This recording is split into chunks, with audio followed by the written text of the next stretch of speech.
3 في 1 بالظبط اللي جه في دماغي، المشروب الرسمي لأغلب الطلبة وكتير من الناس سواء الشباب أو الكبار. 3 في 1 المفروض ان معناها قهوة سريعة التحضير وحليب وسكر، لكن الحقيقة هي فعلا 3 في 1، بس سمنة وتصلب شرايين وسرطانات لا قدر الله. هل فكرتوا قبل كده تقلبوا العلبة وتقروا ايه مكتوب في خانة المكونات وتعملوا سيرش بسيط عن المكونات الموجودة؟ احنا في المستقصي وفرنا عليك الوقت والمجهود، وده اللي هنعرفه في حلقتنا النهاردة. انا عزة مغازي وده المستقصي.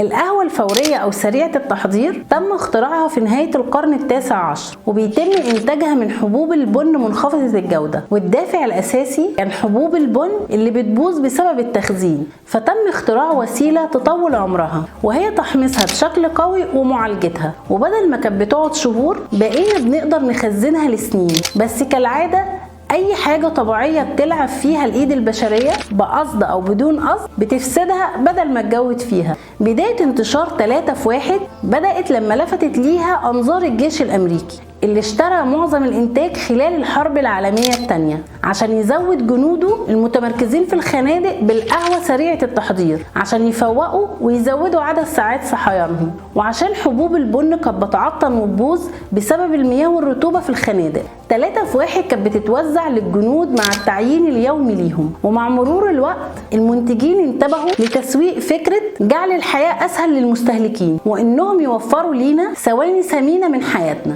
واننا مش محتاجين نضيف حليب او سكر للقهوة بنفسنا.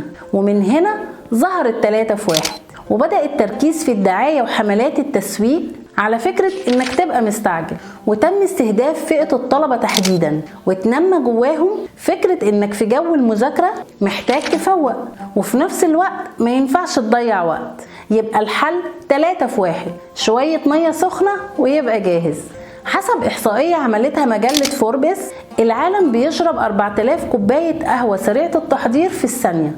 عشان نفهم مخاطر 3 في 1 لازم نرجع لأهم عناصر في القهوة بتحدد قيمتها وأهميتها. القهوة أو حبوب القهوة بتحتوي على أكتر من 2000 عنصر، أهم 2 منهم الكافيين اللي كلنا عارفينه واللي بيرتبط بقدرة القهوة إنها تفوقنا وتزود التركيز عندنا، والتاني قليل مننا اللي يعرفه وهو حمض الكلوروجينيك، وده المسؤول عن اغلب الفوائد الصحيه للقهوه لانه بيعتبر مضاد للاكسده ومضاد للبكتيريا والفيروسات، وبيحمي القلب والكبد والجهاز العصبي، ومضاد للالتهاب، وبيقاوم ارتفاع درجه الحراره، وبيحمي من ارتفاع ضغط السكر والدم وارتفاع الدهون والسمنه، وبيحارب الجذور الشاده، ومنشط للجهاز العصبي، صيدليه بحالها يعني. عشان كده محتوى القهوة منه حاجة مهمة، وفي مطالبات ان تجار القهوة يكتبوا على العلبة محتواها منه، وان يبقى جزء من عملية تقييم جودة القهوة وتحديد سعرها. عملية التحميص، ودي عملية بنسخن فيها حبوب البن عند درجات حرارة معينة عشان نحصل على النكهة والريحة اللي بتميز ريحة البن، وده اللي بيرتبط في دماغنا عن معنى القهوة. حسب درجة التحميص بيبقى لون البن، وبيزداد غمقانه كل ما بنزود درجة الحرارة وكل ما نزود المدة الزمنية اللي حمصنا فيها القهوة. عملية التحميص رغم انها بتدي نكهة للقهوة لكنها بتدمر حمض الكلوروجينيك المسؤول عن اغلب الفوائد الصحية ليها، وكل ما قللنا نسبة التحميص والمعالجة كل ما قدرنا نحتفظ بأكبر قدر منه. عشان كده القهوة الخضراء هي أعلى أنواع القهوة في محتواها من الحمض ده، والقهوة الغامقة هي أقلهم، تقريبا بتحتوي على خمس اللي بتحتويه القهوة الخضراء. وعلى عكس الاعتقاد السائد عند أغلب محب القهوة، أقل محتوى من الكافيين في القهوة المحمصة هنلاقيه في البن الغامق، واعلى محتوى هنلاقيه في البن الفاتح، وافضل توازن بالنسبه الكافيين وحمض الكلوروجينيك هنلاقيه في البن الوسط. بالنسبه للقهوه سريعه التحضير اللي في 3 في 1 عندنا فيها مشكلتين.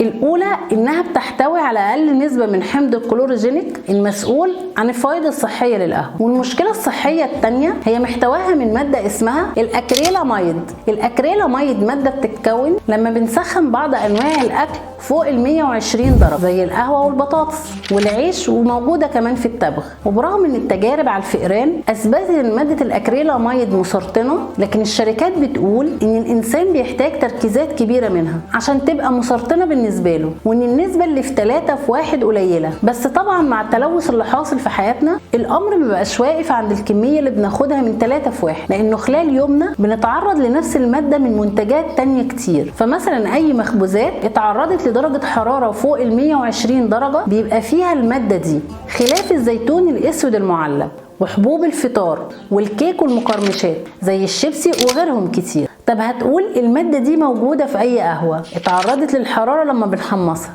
اشمعنى 3 في 1 اللي مركزين عليها؟ 3 في 1 بيحتوي على نسبة كبيرة من المادة دي. لو قارناه بالبن العادي بتاعنا النسبة دي بتوصل ل5 أضعاف كميتها في القهوة المحمصة العادية بتاعتنا. يعني اللي بتاخده في كوباية واحدة من 3 في 1 بيعادل اللي بتاخده من 5 كوبايات قهوة. وحاليا في مطالبات في أمريكا إن المنتجات اللي بتحتوي على المادة دي يتحط عليها ملصق تحذيري يوضح للناس إن المادة دي موجودة في تركيبتها. في المرتبة الثانية للمكونات الضارة اللي في 3 في 1 هنلاقي زيت النخيل. زيت النخيل هو المكون الرئيسي لكريمة القهوة البودرة. لو انت بتشتري كريمة او مبيض قهوة، الحقيقة في اشكال كتير من زيت النخيل اللي بيستخدم في الصناعات الغذائية بسبب رخص سعره ومميزات تانية كتير زي طعمه اللي بيشبه الزبدة. والحقيقة كل انواع زيت النخيل ضارة بالصحة بس بدرجات متفاوتة. لكن في 3 في 1 احنا بنتعامل مع اسوأ اشكالها، الدهون المهدرجة. الهدرجة بتسبب في تكوين الاحماض الدهنية المشبعة في بنية الزيت،